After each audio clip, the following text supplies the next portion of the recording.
বিশ্ব রাজনীতির আকাশে এক নতুন বাস্তবতা, যেখানে প্রযুক্তির দম্ভ ভেঙে পড়েছে প্রতিরোধের সামনে।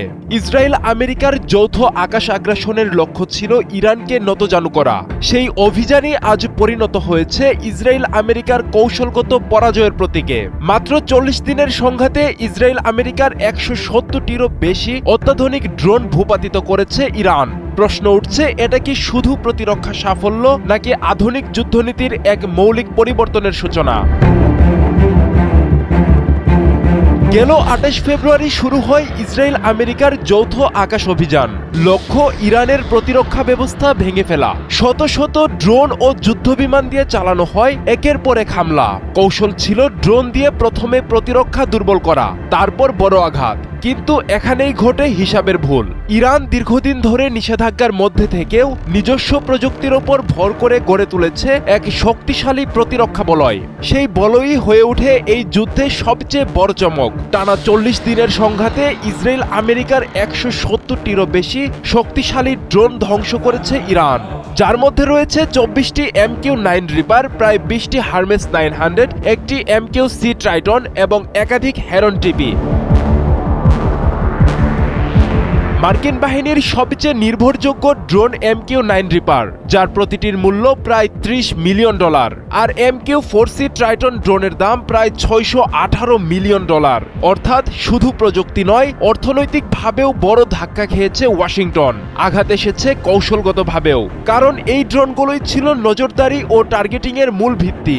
এই ক্ষতির ফলে আমেরিকার গোয়েন্দা সক্ষমতা মারাত্মকভাবে দুর্বল হয়ে পড়েছে।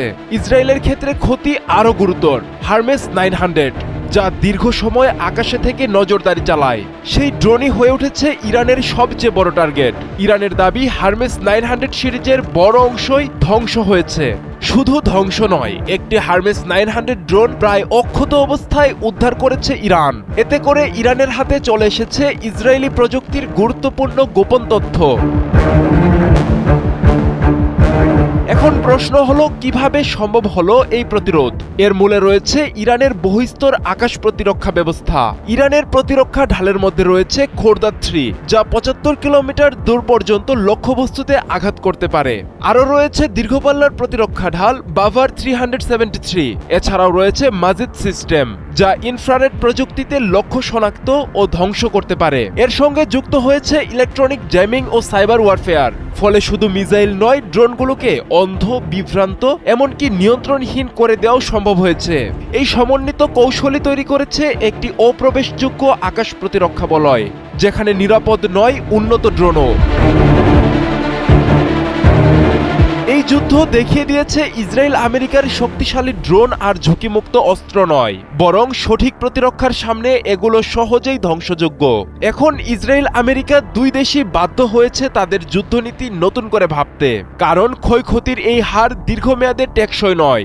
মধ্যপ্রাচ্যের এই সংঘাত শুধু একটি সামরিক লড়াই নয়, এটি প্রযুক্তি বনাম প্রতিরোধের এক বাস্তব পরীক্ষা। আর সেই পরীক্ষায় ইরান প্রমাণ করেছে, নিজস্ব উদ্ভাবন ও কৌশলগত ধৈর্য থাকলে বিশ্বের সবচেয়ে শক্তিশালী সামরিক শক্তিকেও চ্যালেঞ্জ জানানো সম্ভব। আব্দুল্লাহ আল মারুফ, ৭১।